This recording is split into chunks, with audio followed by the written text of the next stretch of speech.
얼마 전 국가의 경사가 났습니다. 그렇죠? 노벨 문학상으로 한강이라는 작가가 노벨 문학상을 받았습니다. 그만큼 문체가 노벨 문학상을 받을 만한 가치가 있다라고 아마 판단한 것 같습니다. 그런데 그분을 딱 생각할 때 그냥 떠오른 이름이 한 분 계셨습니다. 윤동주.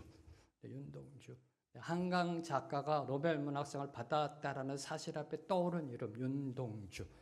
그분이 지금 살아계시고 지금 활동하고 계시는 작가라면 아마도 우리 윤동주 시인이 노벨 문학상 받지는 않았을까라는 그러한 소망을 한번 생각해 보았습니다. 일제강점기 시절 이 기독교 신앙, 독실한 기독교 신자이셨습니다. 기독교 신앙을 이 특유의 은유를 통해 주옥 같은 시들을 지으셨던 이 윤동주 시인. 윤동주 시인의 유고 시집 혹시 아시는지요? 유고 시집. 하늘과 바람과 별과 또 뭐죠? 시. 네, 아니요, 하나 빠졌습니다. 하늘과 바람과 맞네, 별과 시.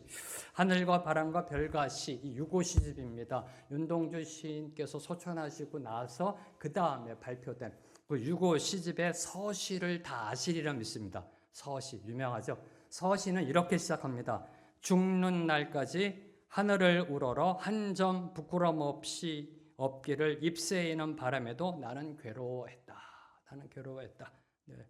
사람은 누구나 양심 있는 사람이라면요, 과거의 부끄러운 일을 생각할 때마다 떠올리게 되면요, 후회가 막 밀려오고요, 수치스럽고요, 부끄러움 속에 몸이 움츠려지는 것을 경험하게 됩니다. 이 시, 윤동주 시인은 자신의 인생에 부끄러움이 너무 많아 나뭇잎 사이로 부는 바람에도 괴로워했음을 고백하며 그 유고 시집의 첫 문단이 시작하고 있는 겁니다. 죽는 날까지, 하늘 날아가는 그날까지, 주님이 부르시는 그날까지 부끄러움 없는 삶을 살기를 바랬는데 현실은 그리 호락호락하지 않았음을 시인은 고백하였던 것입니다. 자, 오늘 말씀 속 다윗도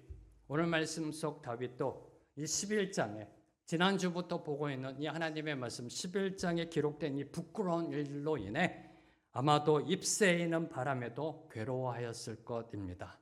자, 지난주 말씀 우리아로 하여금 밧세바와 동침하게 하여 자신의 범죄를 감추려고 했던, 은폐하려 하였던 다윗은요, 앞선 시도가 모두 실패로 돌아가자 이제 다른 괴책을 세웠습니다. 그것은 다름 아닌 우리아를 죽이고 밧세바를 자신의 아내로 삼는 것이었습니다. 왜요? 밧세바가 자신의 아내가 된다면 그녀가 아이를 낳아도 자신의 간음 사실을 숨길 수 있을 것이라고 생각했기 때문입니다. 10계명의 제7계명 간음하지 말라를 어긴 다윗이 이제 10계명의 제6계명 살인하지 말라를 어기려 하고 있는 모습이 이 다윗의 삶 속에서 오늘 말씀의 그 서두 부분에서 드러나고 있습니다. 오늘 말씀 14절, 15절 말씀, 두 구절 말씀 함께 읽습니다. 시작. 아침이 되매 다윗이 편지를 써서 우리아의 손에 들려 요압에게 보내니 그 편지에 써서 이르기를 너희가 우리아를 맹렬한 싸움에 앞세워 두고 너희는 뒤로 물러가서 그로 맞아 죽게 하라 하였더라. 오늘 말씀의 시작은 이렇게 시작합니다. 아침이 되매. 자, 다윗이 간음죄를 저질렀을 때가 언젠가요? 저녁입니다. 밤. 어둠이죠. 밤은 어둠입니다. 늘 항상 죄악은 대부분이 밤에 일어납니다. 그런데 충직한 부하 우리아를 죽이려 하는 악한 계교가 아침부터 시작되었다. 아침이 되면 무엇이 느껴지세요? 네. 자, 일반적으로 아침은요, 새로움의 시작입니다. 새로움의 시작. 어제의 일을 툴툴 털어버리고 새롭게 하루를 맞이하는 것이 아침입니다. 특별히 우리 믿는 자들은 기도와 말씀으로 하루를 예비하며 하나님이 주시는 새로운 은혜를 사모하는 시간입니다. 그 시간, 그 아침에 다윗은 살인을 계획하고 있었던 것입니다. 이제 다윗은요, 총체적인 타락으로 추락하고 있음을 보여주고 있는 것입니다. 자, 이러한 다윗의 모습을 볼 때 우리 구원받은 성도라 할지라도 이미 구원받은 성도라 할지라도 근신하여 깨어있지 않으면 한순간에 악의 노예가 될 수 있다는 사실을 경고하고 있는 겁니다. 깨어있지 못하면 한순간에 넘어져서 죄악의 나락으로 추락할 수 있음을 보여주고 있는 겁니다. 아침에 깨어있지 못한 다윗은 결국 우리아를 살해하려는 계획을 실행에 옮깁니다. 다윗이 편지를 써서 우리아의 손에 들려 요압에게 보내니. 어떤 편지인가요? 15절에 보면 그 편지는 우리아를 가장 치열한 전장의 선두에 배치하여 죽게 만들다라는 내용이 적힌 편지였던 겁니다. 욕망의 눈이 멀자 정의와 공의로 백성을 다스리던 다윗은 이제 오간데가 없습니다. 비열하고 잔인한 권력자의 모습만 남았습니다. 하나님을 전혀 인식하지 못하고 있습니다. 하나님을 두려워하지 않고 있습니다. 자, 여기서 저와 여러분이 특히 주목해야 하는 것, 다윗이 그 편지, 우리아를 죽이라 하는 그 편지를 누굴 통해 전달케 했나요? 우리아입니다. 이 부분입니다. 우리아를 죽이려고 하는 그 내용이 적힌 편지를 누굴 통해 전달했는가? 우리아를 통해 전달했다는 겁니다. 여러분 같으면 우리아를 통해 전달시킬 수 있었을까요? 저는 이 부분을 묵상했습니다. 저는 못했을 것 같아요. 저는 못했을 것 같아요. 다른 사람을 시키든지요. 아니면 왕궁 수비대 어떤 장교를 불러서요. 특별히 청해하는 보냈을 것 같아요. 근데 우리아를 통하여 전달케 했다는 사실입니다. 뭘 의미할까요? 자, 이는 다윗이요, 우리아가 절대로 편지의 내용을 보지 않을 것이다. 그리고 우리아가 분명히 이 편지를 요압에게 충성스럽게 전달할 것을, 자신의 명령을 수행할 것을 알고 있었음을 암시하고 있는 겁니다. 절대로 보지 않을 것이다. 그리고 요압에게 반드시 전달할 것이다라는 것을 알고 있었음을 암시하고 있는 겁니다. 바로 이 부분이 지금 다윗이 얼마나 추악한지를 보여주고 있는 겁니다. 추악한지. 무슨 말이냐고요? 우리아의 충성심을 다윗이 지금 우리아를 죽이는 그 방편으로 이용하였던 것입니다. 우리아의 충성심을 그를 죽이는 방편으로 이용하였던 것입니다. 참으로 가증스럽고 더러운 악입니다. 최소한의 양심도 없는 졸렬한 악이고요. 입새에 있는 바람에도 괴로워해야만 할 바로 그런 악을 저지르고 있는 겁니다. 시편 7편 15절을 보면요. 시편 7편 15절을 보면 다윗은 자신을 죽이려고 함정을 파놓은 대적들을 향해 이렇게 선포하였습니다. 시편 7편 15절 말씀 함께 읽습니다. 시작. 그가 웅덩이를 파 만듦이여 제가 만든 함정에 빠졌도다. 사람들이 자기를 죽이려고, 다윗의 대적들이 자기를 죽이려고 함정을 팠는데 결국 그 함정에 그들이 빠졌다라고 고백하는 찬양의 시, 하나님의 은혜 감사하는 시를 썼던 다윗입니다. 그런데 지금 다윗이 우리아를 죽이려고 함정을 파놓고 있습니다. 우리아를 죽이려고.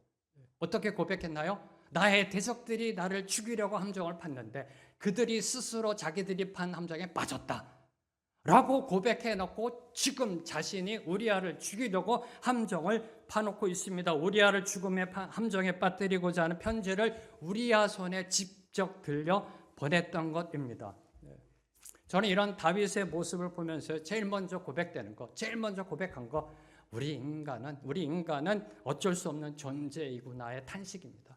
우리 인간은 정말 어쩔 수 없는, 하나님의 은혜 아니면 도저히 살아갈 수 없는 그런 존재이구나의 탄식입니다. 아니, 보통 사람도 아니잖아요. 다윗이잖아요. 다윗. 하나님의 마음에 아픈 사람. 늘 기도하고 말씀 묵상 가운데 있던 다윗. 우리 인간은 별일 없구나, 별 수 없구나 라는 탄식이 제일 먼저 나왔고요. 그 다음에 이어서 나온 것이 나부터 말씀 앞에 바로 서야겠다라는 다짐입니다. 나부터 말씀 앞에 바로 서야겠다라는 그런 다짐이 이어졌습니다. 자, 다윗은요, 자신을 헤아려 하는 수많은 함정의 위협을 경험하였습니다. 그렇죠? 대적들이 파놓은 함정, 그 함정의 위협을 경험하였습니다. 그리고 그 함정을 판 대적들이 빠지는 하나님의 의를 경험하였습니다. 그런데 지금 다윗은 우리아를 죽이려고 함정을 파고 있습니다. 그 함정에 자신이 빠지게 될 줄도 모르면서 기억하십시오. 기독교는 나부터 정결한 겁니다. 하나님의 말씀의 1차적 우선적 적용 대상은 너가 아니라 나라는 겁니다. 다윗은 고백합니다. 그들이 나를 죽이려고 함정 팠는데 그들이 그 함정에 빠졌다. 그 말씀을 자기에게 적용해야죠. 먼저요. 우선적으로요. 네. 근데 자기에게 적용하지 못하고 우리아를 죽이려는 함정을 파는 겁니다. 기독교는 나부터 종교입니다. 나부터. 다시 말해 진리의 잣대는 나에게, 은혜의 잣대는 남에게.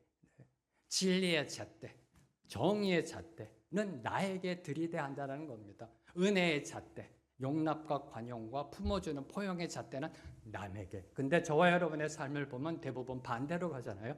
은혜의 잣대는 나에게, 진리의 잣대는 남에게. 이게 바로 지금 다윗의 모습 속에 드러나고 있는 겁니다. 특별히 시편 7편 15절 말씀과 지금 다윗의 모습을 비교할 때 저와 여러분 이 땅을 살아가며 보아야 할 것은 다른 사람 눈 속에 있는 티가 아니라 내 눈 속에 있는 들보라는 겁니다. 이 사실을 오늘 다윗의 모습 속에서 저와 여러분에게 하나님은 교훈하고 계십니다. 자, 우리아는 결국 다윗의 계책대로 적군의 화살에 맞아 죽고 말았습니다. 16절부터 21절까지를 보면요, 요압이 다윗의 명령을 따라 우리아를 최전선에 내보내 죽게 만들었습니다. 그리고 다윗에게 그 소식을 전한 내용이 기록되어져 있습니다. 특별히 20절과 21절 말씀, 두 구절 말씀 함께 읽습니다. 시작. 혹시 왕이 노하여 내게 말씀하기를 너희가 어찌하여 성에 그처럼 가까이 가서 싸웠느냐? 그들이 성 위에서 쏠 줄을 알지 못하였느냐? 여룻베셋의 아들 아비멜렉을 쳐 죽인 자가 누구냐? 여인 하나가 성에서 맷돌 윗짝을 그 위에서 던짐에 그가 데베스에서 죽지 아니하였느냐?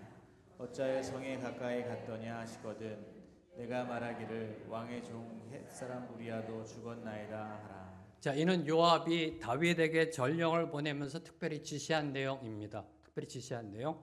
앞서 17절에 언급된 우리아의 그 죽음이요, 다윗의 사주와 요압의 실행, 즉 그들의 공모, 그 둘의 공모를 통해 치밀하게 이루어진 의도적 살인임을 보여주고 있습니다. 자, 여기서 먼저 주목하는 거 21절을 보면요, 요압은 아비멜렉의 아버지 이름을 여룹베셋으로 호칭하고 있습니다. 여룹베셋의 아들 아비멜렉. 자, 그러면 여룹베셋이 누구인가요? 여룹베셋 딱 한 번 나옵니다. 성경에 이 이름이. 여룹베셋이 누구인가요? 성경을 보면, 사사기를 보면 아비멜렉의 아버지는 여룹바알, 여러분이 기드온이라고 알고 있는 사람, 기드온이라 알고 있는 바로 그 여룹바알이었습니다. 자, 그럼 요압은 왜 여룹바알을 여룹베셋으로 호칭했을까요? 몰라서? 실수해서? 혼동해서? 네.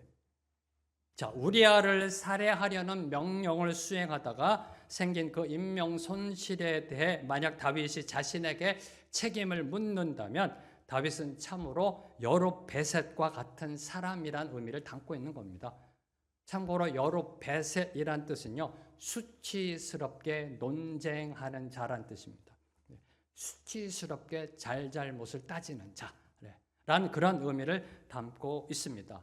자, 다시 말해 아군의 인명 손실로 인해 다윗이 만약에 요압 자신의 잘못을 추궁한다면 우리아를 죽이라라고 살해 명령을 내린 다윗이 수치스러워진다는 사실을 은연중에 드러내기 위해 의도적으로 여룹바알이라는 이름을 여룹베셋으로 바꿔서 표현하고 있었던 것입니다. 참으로 간교한 사람입니다. 네. 여러분이 성경을 읽어보면요, 요압에 대해서 이미 알고 계실 겁니다. 앞서 아브넬을 살해했잖아요. 아브넬을 살해하고요, 아마샤를 이제 또 살해합니다. 자신의 권력을 지키기 위해서. 참으로 간교하고 수수가 많은 사람입니다. 머리가 잘 돌아가는 사람입니다. 누가? 요압이요. 요압이. 이런 요압에게 다윗은 책 잡힙니다. 책 잡히세요. 누가 알고 있어요? 요압이 알고 있잖아요. 이런 요압에게 다윗은 책 잡혀서 향후 내각의 쇄신을 이룰 때마다 그를 내치지 못하고 계속 군대 장관으로 임명할 수밖에 없었습니다. 심지어 요압이 비열하게 잔인한 방법으로 이제 아마샤, 다윗이 요압을 제치고 군대 장관으로 세웠거든요. 아마샤를. 여러분 조금 있으면 이제 이 말씀이 나옵니다. 그 아마샤를 비열하고 잔인하게 죽입니다. 그에 대해서도 다윗이 요압에 대하여 한마디도 못합니다. 그 죄를 추궁하지 못하고 침묵할 수밖에 없었습니다. 요압에 대한 처리를 아들 솔로몬에게 부탁할 정도로 자신의 그 치명적인 약점, 간음하고 살인한 그 영적 수치와 부끄러움이 다윗의 발목을 붙잡았던 것입니다. 오늘 저와 여러분의 삶 속에 내재되어 있는 모든 영적 수치와 부끄러움이 깨끗하게 제거되기를 선포합니다. 어떻게 하면요? 인정하면 됩니다. 깨끗하게 인정하고요. 깨끗하게 인정하고 하나님 앞에 용서 받아야죠. 당연히요. 회개해야죠. 그리고 사람 앞에서 깨끗하게 인정하는 겁니다. 나 이런 사람이었는데 하나님의 은혜로 이렇게 살아가고 있다. 하나님의 은혜 안 했으면 내가 이 자리에 있을 수 없다. 네. 한경직 목사님 일제시대 때 신사참배하셨잖아요. 근데 나중에 해방이 된 다음에 모든 성도들 앞에서 무릎 꿇고 사죄하셨습니다. 나 이런 목사다. 깨끗하게 인정하고 고백하고. 이때 만약에 다윗이 이제 12장 말씀에 가면 나단 선지자를 통해 하나님이 죄를 지적하십니다. 회개함으로 나아갑니다. 그때 다윗이 온 백성을 향해 공문을 보내면서 내가 이러이러한 정말 못난 왕입니다. 백성들이여 용서해달라고 하나님께 회개했고 이렇게 하면서 공개적으로 자신의 죄를 인정했더라면 아마도 좀 더 공의로운 나라를 세워가지 않았을까요? 여러분의 삶 속에 지금도 여러분을 짓누르고 있는 그 정죄감을 주는 영적 수치, 부끄러움. 만약에 그것이 사람들 앞에서 인정해야 되는 것이다 그러면 용기를 내시고 담대하게 선포하시고 지금 떳떳함으로 나아가시게 되기를 선포합니다. 자, 다음으로 주목하는 거 21절 마지막에 보면 우리야도 죽었나이다. 왕의 종 햇사람 우리야도 죽었나이다 라고 선포되고 있습니다. 이것이 요압이 다윗에게 보고하고자 한 핵심입니다. 그렇죠? 네. 요압이 전령을 보내 다윗에게 보고하고자 한 그 내용의 핵심이 뭐예요? 우리야가 죽었다라는 겁니다. 우리야가 죽었다. 어떤 뉘앙스가 느껴지세요? 우리야도 죽었나이다 라고 가서 보고해라 라고 지금 요압이 전령에게 얘기하고 있습니다. 어떤 뉘앙스가 느껴지세요? 자, 우리야도 죽었다라는 말은요, 요압에게는 자신이 다윗의 명령을 성공적으로 수행했음을 강조하는 말입니다. 네. 당신 왕이시여 당신이 명령한 대로 내가 수행했습니다. 내가 얼마나 충직합니까? 내가 얼마나 충성스럽습니까? 를 보여주는 동시에 다윗에게는 자신의 완전 범죄를 보장하는 그야말로 더 이상 걱정 없다. 모든 것이 잘 되었다라는 신호였던 겁니다. 우리야도 죽었나이다. 요압에게는 자신은 충성스럽다. 다윗에게는 이제 걱정 없다. 네. 모든 원인 제거됐으니 이제 걱정 없다. 두 발 뻗고 잘 수 있겠다. 모든 것이 잘 되었다라는 신호였던 셈입니다. 그래서 다윗은 25절에서 이렇게 대답하고 있습니다. 25절 말씀 함께 읽습니다. 시작. 다윗이 전령에게 이르되 너는 요압에게 이같이 말하기를 이 일로 걱정하지 말라. 칼은 이 사람이나 저 사람이나 삼키느니라. 그 성을 향하여 더욱 힘써 싸워 함락시키라 하여 너는 그를 담대하게 하라 하였느니라. 너는 요압에게 이같이 말하기를 이 일로 걱정하지 말라. 자, 목적을 이룬 다윗은요, 요압이 무모한 전술로 군사들을 잃었음에도 불구하고 책망하거나 징계하지 않았습니다. 오히려 전쟁에서는 누구나 죽을 수도 있다는 사실을 강조하면서 요압에게 격려의 메시지를 보냈습니다. 충직한 우리아의 죽음에 대해서 이런 반구도 없습니다. 자, 이는 얼마 전 북부 이스라엘의 군대 장관 아브넬이 죽었을 때 그의 죽음을 애도하며 그를 위하여 애가까지 지었던 과거 다윗의 모습과는 달라도 너무나 다른 모습입니다.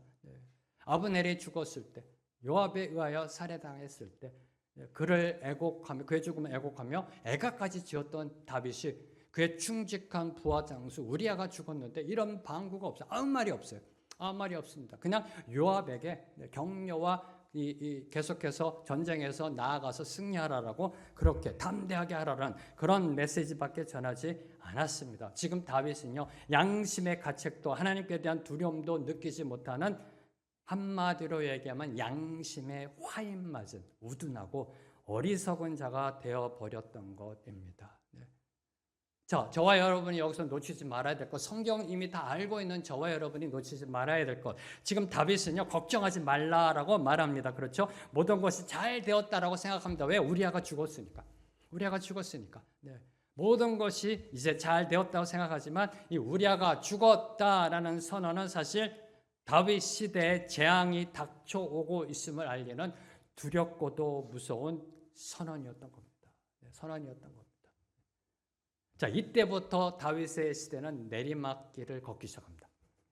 사무엘하 1장부터 10장까지는 오르막길을 올라갑니다. 다윗이요. 이제 이 11장을 정점으로 내리막길을 걷기 시작합니다. 이때부터 다윗과 이스라엘에 밀어닥치는 연속된 그 시련에 대하여 특별히 20장까지 구체적으로 기술하고 마지막 24장까지도요.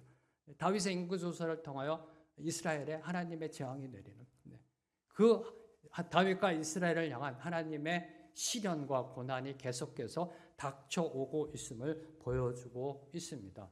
자, 이처럼 인간의 눈에 성공적으로 보이는 일이라 할지라도 멀리 볼 때 그것은 재앙의 시작이나 패망의 길을 암시하는 경우가 많다라는 겁니다. 즉 불의한 방법으로 하나님의 말씀을 거역하며 얻은 성취와 승리는 일시적으로 볼 때 그때 그 당시에는 형통하고 성공한 듯이 보이지만 결국 그것은 하나님의 심판을 자초하는 길이다 라는 사실을 보여주고 있는 게 우리아도 죽었나이다라는 선언이었던 것입니다. 그래서 잠언 16장 25절은 오늘도 다음과 같이 저와 여러분에게 경고합니다. 잠언 16장 25절 함께 읽습니다. 시작. 어떤 길은 사람이 보기에 바르나 필경은 사망의 길이니라. 어떤 길은 사람이 보기에 바른 길 같습니다. 올바른 길 같습니다. 형통의 길인 것 같습니다. 성공의 길인 것 같습니다. 성취의 길인 것 같습니다. 그런데 사망의 길이다. 사망의 길이다.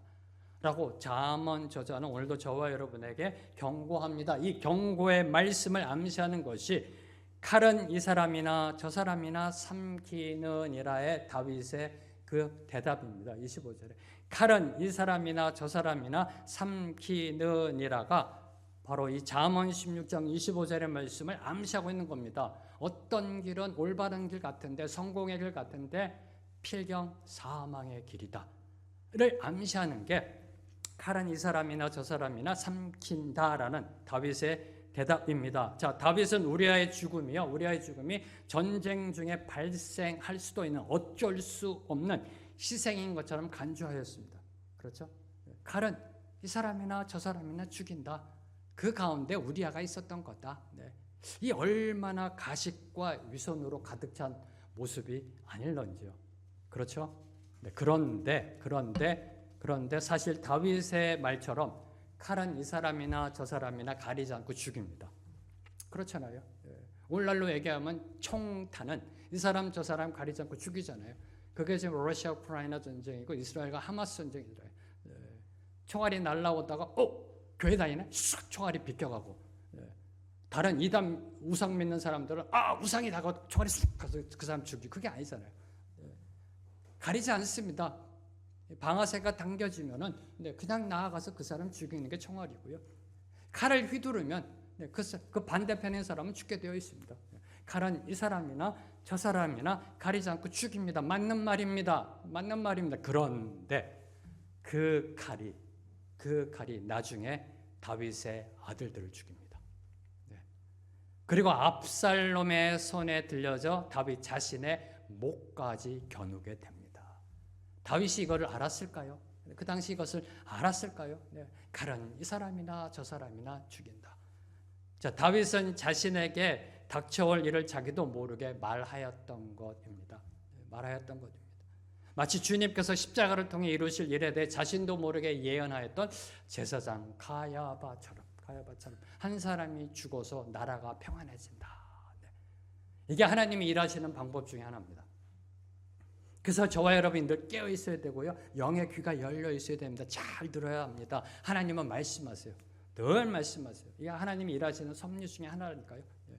다윗은 지금 자신이 이야기했으면 이때 만약에 영이 깨어 있었으면은 어떤 느낌이 왔을 거고 그때 또 하나님 앞에 무릎 꿇을 수도 있었을 겁니다. 듣지 못하는 겁니다.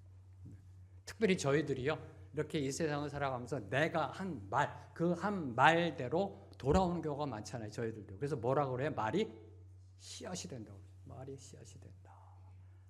그래서 우리 믿는 자들은 지금 오늘 우리가 하는 말, 그 말에 대해서 늘 항상 영적으로 경각심을 가져야 되고요. 그 말을 들을 수 있는 그 영성이 필요하다는 사실을 교언하고 있습니다. 자, 그렇다면 하나님은 왜 사람을 가리지 않고 죽이는 칼이 다윗의 집에서 번쩍이게 하셨을까? 이 질문입니다. 왜 그럴까요? 세상은 이렇게 대답할 겁니다. 도덕적으로 이렇게 대답할 겁니다. 사필귀정, 권선징악. 그렇죠? 네. 그런데 이 성경을 보면은 그보다 더 큰 영적 의미가 담겨 있음을 알 수가 있습니다. 그것은 바로 다윗이 하나님의 택한 자요, 사랑하는 자였기 때문입니다. 네. 하나님이 택한 자고 사랑하는 자였기 때문에 다시 말해 다윗이 하나님의 종으로서 하나님의 백성으로서 하나님의 자녀로서 누구보다도 말씀에 청종하여 순종하여 진리를 실천해야 할 사람이었기에 하나님의 말씀대로 살아내야 할 사람이었기에 그가 하나님의 말씀을 짓밟았을 때 10계명, 6계명을 7계명을 어기고 이제 6계명까지 어긴 짓밟았을 때 하나님은 다른 어느 누구에게 내린 것보다 더 엄한 심판을 내리신 겁니다. 더 엄한 징계를 내리신 것입니다. 기억하십시오. 이 하나님의 심판, 하나님의 징계는요, 믿지 않는 불신자들이나 받는 것이 아니다라는 겁니다. 다시 선포합니다. 하나님의 심판, 징계는 믿지 않는 불신자들만이 받는 것이 아니다라는 겁니다. 하나님의 성도된 저와 여러분, 우리에게 더 큰 책임을 우선적으로 물으십니다. 그래서 성경을 보면은 하나님의 심판, 특별히 종말의 심판이 어디서부터 임하는가? 교회에서부터. 에스겔서에 보면 하나님의 심판이 어디서부터 임하는가? 예루살렘 성내로부터. 하나님의 영광이 떠납니다. 예루살렘이 무너지고요. 그래서 우리부터 믿는 자부터 하나님은 심판하신다라는 겁니다. 특권이 클수록 의무와 책임이 크다라는 사실을 보여주고 있습니다. 자, 이제 마지막으로 27절은요. 다윗이 자신의 범죄 행각을 어떻게 마무리하고 있는지를 보여주며 그에 대한 하나님의 평가가 기록되어 있습니다. 27절 말씀 함께 읽습니다. 시작. 그 장례를 마침에 다윗이 사람을 보내 그를 왕궁으로 데려오니 그가 그의 아내가 되어 그에게 아들을 낳으니라. 다윗이 행한 그 일이 여호와 보시기에 악하였더라. 자, 다윗은 우리야를 위한 장례 기간이 끝나자 기다렸다는 듯이 사람을 보내 밧세바를 왕궁으로 데려왔습니다. 다윗이 사람을 보내 그를 왕궁으로 데려오니. 자, 여기서 데려오다라는 그 단어는 단순히 데려오다는 게 아닙니다. 그 원어적 의미는요, 모으다, 추수하다, 수확하다라는 의미가 있는 겁니다. 추수하다, 수확하다, 모으다는 의미가 있습니다. 이로 볼 때 다윗이 우리아를 살해하고 마치 그 전리품, 살해한 그 수확물로 밧세바를 취하였으면 암시하고 있는 겁니다. 암시하는 겁니다. 그래서 사실 오늘 말씀 제목을요, 추락하는 다윗으로 이렇게 정했다가요, 하나를 더 붙인 겁니다. 추악하게 추락하는 다윗. 정말 추악하게요. 추락하는 다윗의 모습입니다. 근데 그런 의미가 담겨 있는 겁니다. 이 데려오다가 어떤 뜻이냐면은 이제 장례식이 다 끝났어요. 아이고 속으로 너무 좋은 거예요. 이제 밧세바를 데리고 올 수 있으니까. 이런 마음이 다윗의 마음이었던 것입니다. 자, 이때 사람들은 어떻게 보았을까요? 저는 성도 때도 이 말씀 읽을 때 늘 항상 그게 퀘스천 마크였어요. 이때 백성들은 어떻게 보았을까? 오늘날 21세기 도덕적 관점으로 보면 도저히 이해가 안 돼요. 그런데 당시 이스라엘 백성들은 아마도 다윗에게 박수를 보냈을 겁니다. 야, 대단하다. 우리 왕 대단하다. 왜요? 전쟁 미망인이 된 충직한 부하의 아내를 거두어 준 선한 왕으로. 당시 이스라엘에는 고엘 제도가 있었습니다. 특별히 우리아는 헷 사람이에요. 히타이트 사람이에요. 이스라엘 사람이 아니에요. 친척이 없었을 겁니다. 네, 친인척이 없었을 겁니다. 네, 그러면 그 아내를 누군가는 케어해야 돼요. 아무도 없으니까. 네, 다윗이 그 우리아의 아내를 거두어 준 것처럼 보였던 겁니다. 얼마나 추악해요. 얼마나 추악해요. 그러니까 당시 백성들은 다윗을 비난하고 정죄한 게 아니라 박수 보냈을 겁니다. 칭송했을 겁니다. 야, 역시 우리 다윗 왕 선한 왕이다. 선한 왕이다. 부하 장수 우리야 그 죽음으로 이제 미망인이 된 그 바세바까지 보듬어 주고 앉는구나. 정말 대단하다라고 생각했을 것입니다. 그러나 하나님은 속일 수 없었습니다. 아니, 하나님은 속아 넘어가지 않으십니다. 하나님은 절대로 속아 넘어가지 않았습니다. 이를 증거하는 것이 다윗이 행한 그 일이 여호와 보시기에 악하였더라가 11장의 마지막입니다. 악하였더라. 자, 여기서 저와 여러분이 주목해야 하는 거 11장 전체를 통해 11장 1절부터 5월 말씀 27절까지요. 네. 이 여호와 또는 하나님이라는 단어가 몇 번 나오나요? 딱 한 번 나옵니다. 요때 딱 한 번 나옵니다. 여기에 처음으로 언급됩니다. 자, 마치 그동안 1절부터 26절까지 그동안 다윗이 악을 행하는 모든 과정 속에 하나님이 안 계신 것처럼 보였습니다. 하나님이 모르시는 것처럼 보였습니다. 악이 득세하고 정의가 실종된 것처럼 보였고 다윗이 행하는 악이 다 성공하는 것처럼 보였습니다. 그러나 하나님은 계속 거기 계시면서 다 보고 계셨음을 암시하는 것이 여호와 보시기에 악하였더라. 이제 다윗에게 남은 것은 하나님으로부터 징계받는 것이다라는 것을 보여준 것이 여호와 보시기에 악하였더라라는 이 단어 속에 들어가 있는 것입니다. 기억하십시오. 한 번 죽는 것은 사람에게 정해진 것입니다. 저와 여러분 반드시 죽습니다. 한 번 죽는 것은요. 그거는 누구에게도 예외가 아닙니다. 그런데 그 다음에 무엇이 있다? 심판이 있다. 히브리서 9장 27절 말씀. 한 번 죽는 것은 사람에게 정하신 것이요 그 후에는 심판이 있느니라 라는 이 엄중한 말씀의 경고를 주는 게 여호와 보시기에 악하였더라. 만약에 인류의 역사가 여기서 끝났다면 다윗은 어디 갔을까요? 지옥 갔죠. 여기서 끝났다면. 네. 근데 이제 12장부터 하나님의 또 새로운 그 긍휼과 이 용서의 은혜가 주어져 나아갑니다. 네. 한 번 죽는 것은 사람에게 정해진 것이요. 그 다음에는 심판이 있다. 자, 오늘 말씀을 정리하며 세 가지 교훈을 나누고자 합니다. 첫 번째로 주목하는 거 다윗의 호칭입니다. 11장 전체에서 다윗의 부하들은 다윗을 왕으로 부르고 있습니다. 왕으로 부르고 있지만 성경이 다윗에 대해서 설명할 때 그냥 다윗이라고 호칭하고 있습니다. 한 번도 왕이다라고 부르지 않고 있습니다. 여러분이 나중에 한번 11장을 읽어보세요. 네, 성경이 사무엘서 저자가 그 성령께서 하나님께서 11장을 써내려가실 때 다윗을 가리켜 이야기할 때 그냥 다윗이라고 하지 다윗 왕이다라고 한 번도 호칭하지 않고 있습니다. 뭘 의미할까요? 사람들은 다윗을 왕으로 보지만 하나님은 이 다윗을 한 개인으로 보신다는 겁니다. 한 개인으로 보신다. 이것이 하나님이 저와 여러분 오늘 우리를 보시는 시각입니다. 세상을 보면 여러 가지 다양한 사회적 지위나 타이틀이 있습니다. 그렇죠? 네.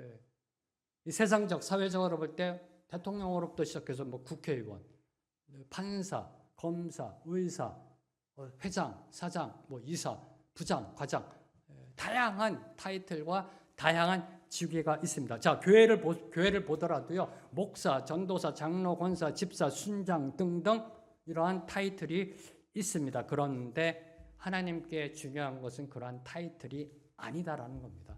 그런 타이틀이 아니다라는 겁니다. 다시 말해 내가 목사, 장로, 권사, 집사라고 하나님께서 그것을 통해 그 임직을 통해 나를 보시는 게 아니라는 말입니다. 교회 오래 다녔다고 신앙 연륜이 오래되었다고 저절로 거룩해지는 것이 아니다라는 그러한 의미를 주고 있는 겁니다. 하나님은 내가 성취한 것, 저와 여러분이 성취한 것, 가진 것, 하는 일의 종류, 사회적 지위가 아니라 내가 누구인가, 내가 어떤 사람인가를 보고 계신다라는 겁니다. 얘가 지금 왕이냐, 얘가 무슨 검사냐가 아니라 내가 누구인가, 어떤 사람으로 살아가고 있는가를 보고 계신다는 겁니다. 쉽게 말씀드리면 겉모습이 아니라 속사람, 중심을 보신다라는 사실을 보여주고 있는 것이 성경 11장에서 단 한 번도 다윗을 왕이다라고 호칭하지 않고 있다라는 것입니다. 자, 두 번째로 세상을 보면요. 두 번째 주는 교훈은 세상을 보면 많은 사람들이 인생의 성공과 번영의 안락함을 꿈꾸며 살아갑니다. 그렇죠? 그러니까 경쟁이 있는 거고, 그러니까 공부 잘하려고 하는 거고, 그러니까 좋은 대 나오는 거고, 좋은 직장 가지려고 하는 거 아닐까요? 좀 더 안정된 삶, 번영을 추구하며 살아가고자 합니다. 이게 인류 역사의 방향 아닌가요? 문명의 목적 아닌가요? 문명, 인간이 만든 문명의 목적이 뭐예요? 좀 더 편하게, 좀 더 즐기고, 좀 더 편하고, 좀 더 많이 갖고, 좀 더 누리고, 이게 인류 문명의 그 방향성 아닌가요? 우리 성도들 중에서도, 우리 믿는 성도들 중에서도요, 시련과 고난, 희생과 헌신 속에서 얻을 수 있는 복음의 가치를 깨닫기보다는 그저 편안하고 부유한 삶, 풍족한 삶을 살아가기를 소망하는 성도들이 점점점 증가되고 있습니다. 통계학적으로 그렇고요. 지금 현재 교회 나오시는 분 중에 60에서 70%가 이 세속적인 만족과 번영을 추구한다는 통계적 그런 자료가 있습니다. 쉽게 말하면 십자가에서 죽음은 싫은 거예요. 부활만 누리고 싶은 겁니다. 십자가에서 고난은 싫은 거예요. 영광만 누리고 싶어 하는 겁니다. 그러다 보니까 번영신학이라는 이단적 신학이 등장했던 거잖아요. 이게 인류의 현재의 모습이라는 겁니다. 자, 그렇다면 다윗의 인생을 한번 살펴보겠습니다. 다윗의 인생. 자, 어릴 적 목동 시절. 자, 그 다음에 사울을 피해 도망 다니던 시절. 그리고 이스라엘의 왕이 되어 절대 권력을 누리던 시절. 어느 시절이 다윗에게 더 복된 시절이었을까요? 어느 시절이 다윗에게 더 복된 시절이었을까요? 지금 단도직입적인 그런 묵상이지만 한번 해볼 만한 묵상입니다. 자, 우리나라를 보겠습니다. 1960년대, 70년대, 80년대 먹고 살기 위해 우리의 부모님 세대부터 저희들까지 주 6일 늦게까지 일하면서도요. 주 6일 일했습니다. 토요일까지 일했습니다. 주 6일 밤늦게까지 일하면서도 새벽에 일어나 깨어 기도하고 금요 철야하며 주일에는 아침부터 저녁까지 하나님을 섬기고 예배했습니다. 저녁 예배 드리면서 하나님을 찬양했습니다. 그래도 행복했고 교회는 부흥했습니다. 그렇잖아요. 자, 그러면 지금 어떤가요? 자, 이제 시간적 여유가 생겼습니다. 주 50일, 52시간인가요? 시간적 여유가 생기고 토요일은 일 안 합니다. 시간적 여유가 생기고요. 먹을 것과 즐길 것이 많아졌습니다. 어떻게 되었나요? 더 많이 기도하나요? 더 많이 예배 드리나요? 더 많이 성령 읽나요? 더 많이 주님을 섬기나요? 과연 무엇이 복된 삶인가? 초심을 잃지 말아야 된다. 다윗이 목동 시절 하나님과 대면하며 그 들판에서 하나님을 만났던 그 초심. 우리나라에 부어주셨던 그 선교사님 보내주셔서 140년 전 교회를 통해 부어주셨던 하나님의 그 은혜의 초심. 이걸 놓치게 되면은 번영되어져 가는 삶 속에 타락할 수밖에 없음을 저와 여러분에게 보여주고 있습니다. 자, 마지막으로 살펴볼 것은 하인리의 법칙입니다. 하인리의 법칙인데요. 보험 쪽에 계시는 분 이 법칙을 압니다. 근데 오늘 김성지 집사님께서 안 나오셔서 우리 황인아 집사님도 아마 이 법칙에 대해서 아시리라 믿습니다. 자, 이 법칙은 큰 재해가 발생하기 전에 그와 관련된 작은 사고와 징후들이 일어난다는 법칙입니다. 이 보험업계에서요, 이 사고를 갖다가 이렇게 통계학적으로 검토 분석하는 과정 속에 발견된 법칙입니다. 하인리 법칙이라고 합니다. 자, 큰 사고는 큰 사고, 대형 사고는 우연히 또는 어느 순간 갑작스럽게 발생하는 것이 아니다라는 겁니다. 큰 사고가 일어나기 전 일정 기간 동안 여러 번의 경고성 징후와 전조들이 일어난다라는 것입니다. 한마디로 큰 재해는 항상 사소한 것들을 방치할 때 발생한다라는 사실을 경고하고 있는 것이 바로 하인리히 법칙입니다. 다윗의 범죄가 바로 이에 해당합니다. 다윗의 범죄가. 자, 이 11장의 범죄는요. 11장의 범죄는 그동안 다윗의 삶에 나타났던 위험 요인들이 쌓이고 쌓여 터진 결과라는 것입니다. 뚝에 조그마한 구멍이 나서 그것이 점점점 커져서 뚝이 무너져 버린 그러한 결과라는 것입니다. 죄는 언제나 사소한 그 하나로부터 시작합니다. 제가 제 인생을 봐도 그래요. 언제나 그 사소한 하나, 그걸 놓칠 때, 방심할 때, 그 사소한 하나하나가 모여 죄악을 범하게 만듭니다. 자, 사무엘하 이 11장을 보면 다윗에게 그 하나의 시작은 바로 교만의 나태였습니다. 교만의 나태. 이젠 내가 안 나가도 돼. 굳이 뭐 내가 나갈 필요 있는가. 교만의 나태였습니다. 그 나태함의 교만 가운데 정욕의 유혹에 빠져 간음하고 살인이 나는 참으로 천인 공노할 죄악의 나락으로 추락하였던 것입니다. 그런데 이를 사무엘하 전체로 보면 7장으로 거슬러 올라갑니다. 7장으로. 무슨 말이냐고요? 자, 7장을 보면 다윗은 하나님의 성전을 건축고자 하는 마음이 들었을 때 하나님께 기도하지 않았습니다. 이미 저희들이 7장 할 때 여러분과 나눴던 은혜의 말씀입니다. 기도하지 않았습니다. 하나님과 핫라인이 오픈되어 있는 다윗. 늘 항상 하나님과 기도하던 다윗이요. 성전을 짓고자 하는 마음이 들었을 때 하나님께 기도하지 않았습니다. 누구에게 물었나요? 나단 선지자에게. 나단 선지자에게 자신의 그 생각을 물었습니다. 자, 다윗은 앞서 블레셋과 전쟁할 때 올라가리까 하나님께 묻습니다. 올라가라 듣고 행동하였습니다. 무슨 일을 하든지요. 주님께 묻고 그 응답 듣고 행동하였습니다. 하나하나 하나님께 묻고 듣고 행동하였습니다. 그런 그가 하나님의 성전을 짓고자 하는 중차대한 마음이 들었을 때 하나님께 묻지 않았습니다. 하나님께 묻지 않았습니다. 자, 그럼 다윗은 왜 하나님이 아닌 나단에게 물었던 것일까요? 그 이유는 바로 저희들이 이미 살펴보았듯이 나 자신을 드러내고자 하는 과시욕입니다. 내가 이렇게 하나님의 영광을 위해 전심을 다하고 있다는 사실을 사람들이 좀 알아주기를 바라는. 이 나단 선지자를 통해 이 나단 선지자가 나팔 불어주기를 바라는.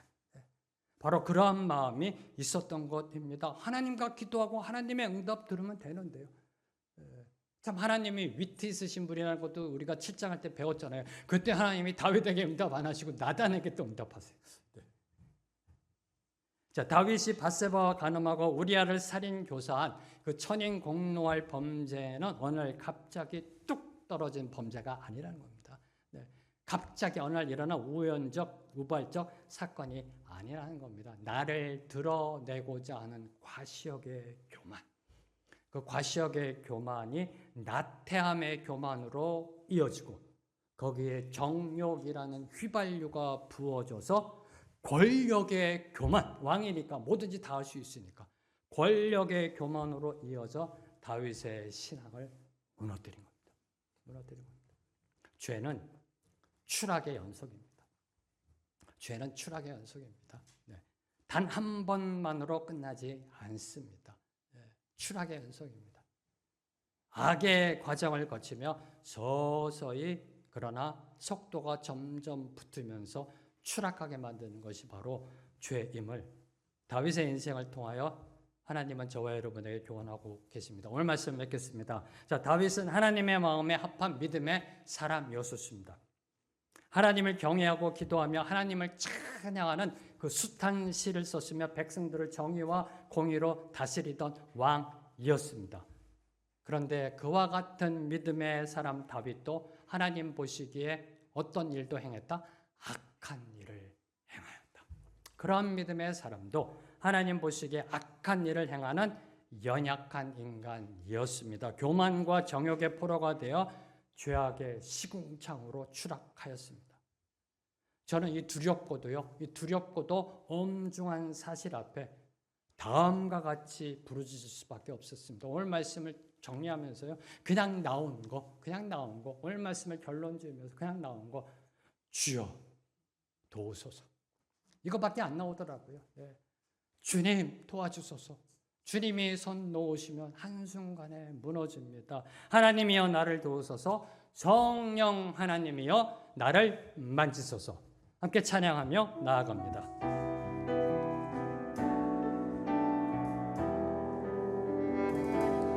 성령 하나님 나를 만지소서. 상하고 깨어져 지친 나를 새롭게 하소서. 성령의 바람 시들은 내 영 살리소서. 성령 하나님 이 땅 고치소서. 죄악의 어둠 속 헤매는 우리 태워주소서. 성령의 불로 세상의 헛된 맘 태우소서. 감사하고 찬양합니다. 임하소서.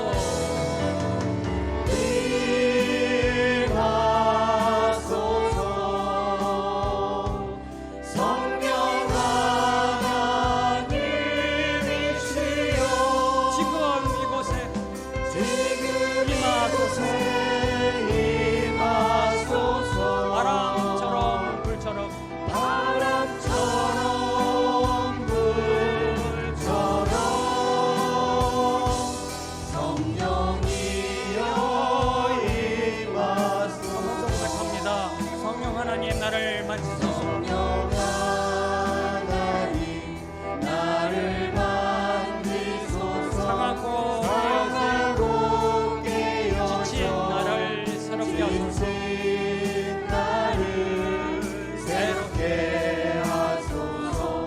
성령의 바람 시들은 내 영 살리소서. 성령 하나님 이 땅 고치소서.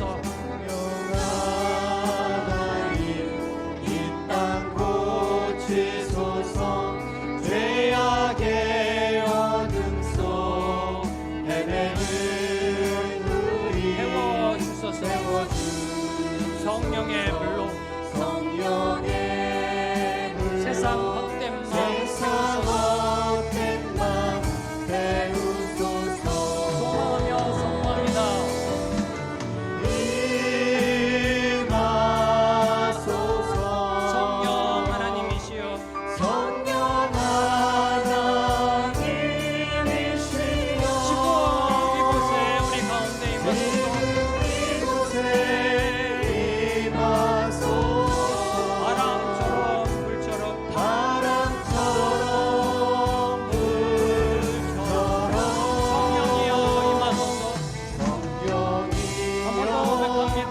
간절하게 소원합니다. 임하소서.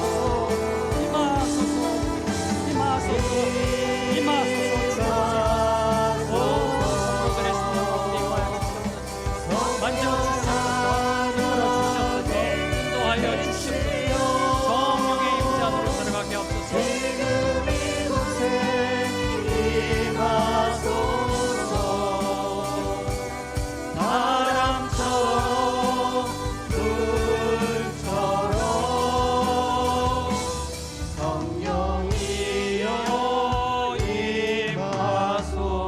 하옵소서. 하나님 이곳에 임하여 주시옵소서. 이곳을 주목하시고 당신 백성들의 예배하는 그 심령 가운데 임하여 주셔서 상하고 지치고 깨어진 그 마음 새롭게 하여 주시옵시고 다윗처럼 추악하게 추락하는 것이 아니라 존귀하게 빛의 자녀로 일어서는 우리 모두가 되게 하여 주시옵소서. 예수님의 이름으로 기도합니다. 아멘.